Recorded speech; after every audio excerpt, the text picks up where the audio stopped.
1945 दूसरी जंग अजीम खत्म हो चुकी है। बर्लिन जो कभी जर्मनी का दिल हुआ करता था, आज खंडर में तब्दील हो चुका है।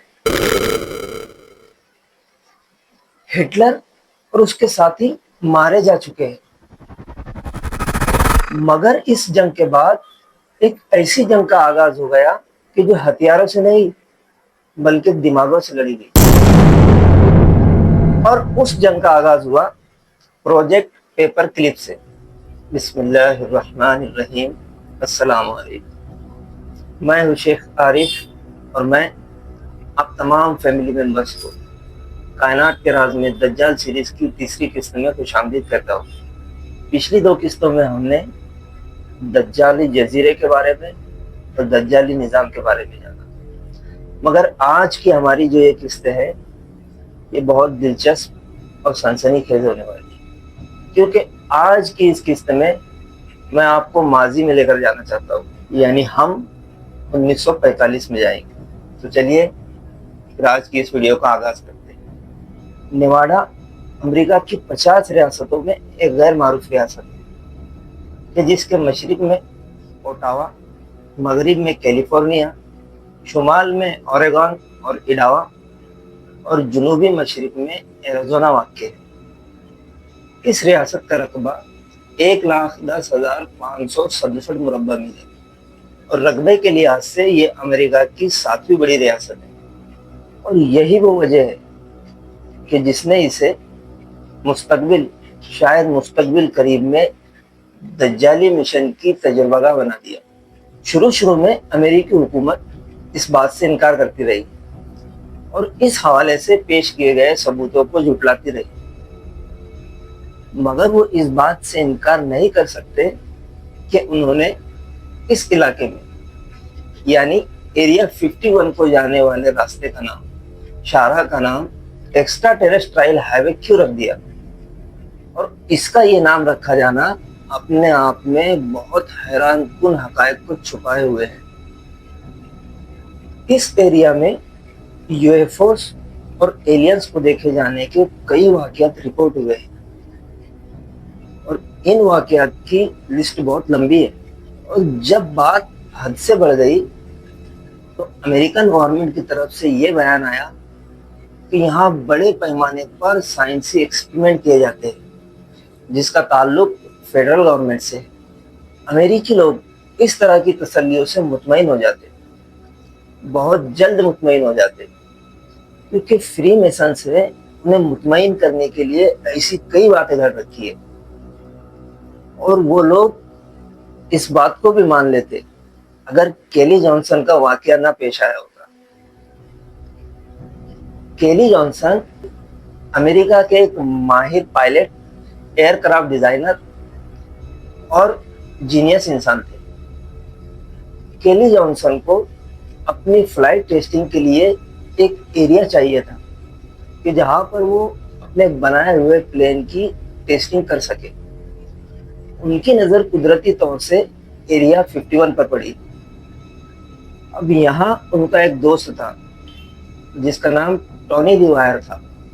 चुनांचे जॉनसन ने टॉनी से बात की और उन्हें बताया कि मेरा ये प्रोजेक्ट है और मुझे यहाँ फ्लाइट टेस्टिंग करना है। अब टॉनी ली वायर जो थे ये इस इलाके यानी एरिया 51 के बानी कहलाते हैं। उन्होंने जॉनसन से कहा कि वो सेंट्रल गवर्नमेंट से बात करके देखेंगे, अगर इजाज़त मिली तो वो इन्हें बताएंगे। चुनांचे पुरानी दोस्ती की लाज रखते हुए टॉनी ली वायर ने केली जॉनसन को यहाँ अपनी फ्लाइट टेस्टिंग की इजाज़त दिलवा दी। यहाँ जो फ्लाइट टेस्टिंग हुई वो कामयाब फ्लाइट टेस्टिंग हुई जिसको U2 का नाम दिया गया। U2 और B2 और SR-71 इन तमाम जहाज़ों की यहाँ टेस्टिंग हुई जो कि बम्बार तैयारे थे। और ये जहाज, ये बम्बार सुपरसोनिक तैयारे कहलाए कि जिनकी रफ्तार आवाज़ की रफ्तार के बराबर है। और सोवियत यूनियन की जंग में U2 और B2 और SR-71 इन बम्बार तैयारों ने कामयाब जासूसी परवाज़ी की। रडार से बचते हुए کامیاب جاسوسی پروازیں کی، اور اب کیلی جانسن کو خود اس بات کا پتہ نہیں تھا کہ حکومت یہاں ان کے طیاروں سے تیز رفتار طیاروں کے پروجیکٹ پر یہاں کام کر رہی ہے، اور اس پروجیکٹ کا نام تھا اورورا پروجیکٹ۔ اورورا پروجیکٹ کے ذریعے اتنی تیز رفتار بمبار طیارے ایجاد کر لیے گئے جن کی رفتار سپر سونک طیاروں سے 6 گنا زیادہ ہے۔ اب آپ اندازہ لگائیے کہ وہ اسپیڈ کیا ہوگی۔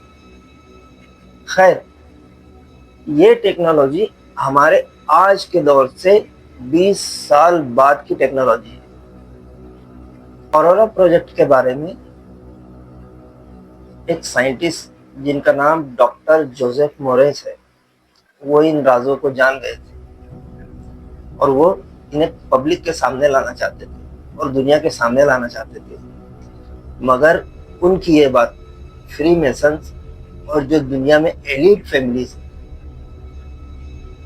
جو پوری دنیا پر اپنے حکومت کرنے کا خواب دیکھ رہی ہے، یا جسے یہ کہیے کہ پوری دنیا میں دجالی نظام کو قائم کرنے کا خواب دیکھ رہے ہیں، انہوں کو ان کی یہ بات پسند نہیں آئی، کہ جس کے نتیجے میں انہوں نے ڈاکٹر جوزف موریس کو قتل کر دیا گیا۔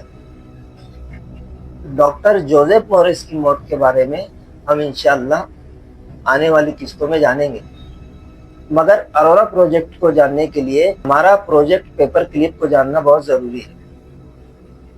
1945 دوسری جنگ عظیم کے فوراً بعد امریکن حکومت اور برطانوی حکومت، ان دونوں نے ایک کمبائن آپریشن لانچ کیا، اور اس آپریشن کو نام دیا گیا پروجیکٹ پیپر کلپ۔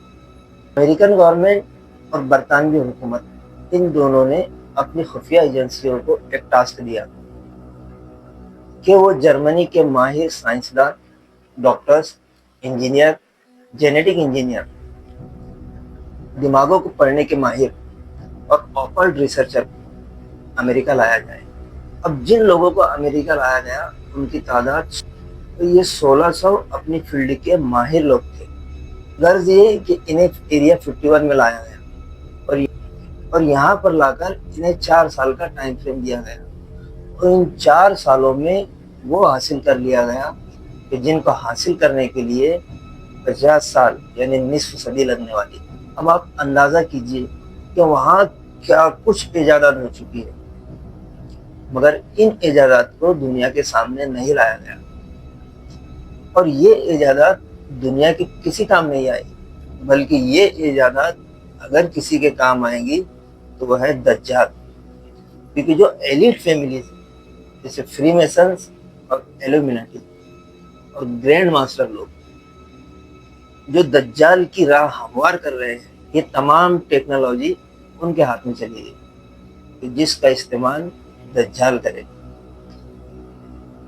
اور اس علاقے میں ایلینز اور یو ایف اوز کا دیکھا جانا 1949 کے بعد سے ریکارڈ ہونا شروع ہوا۔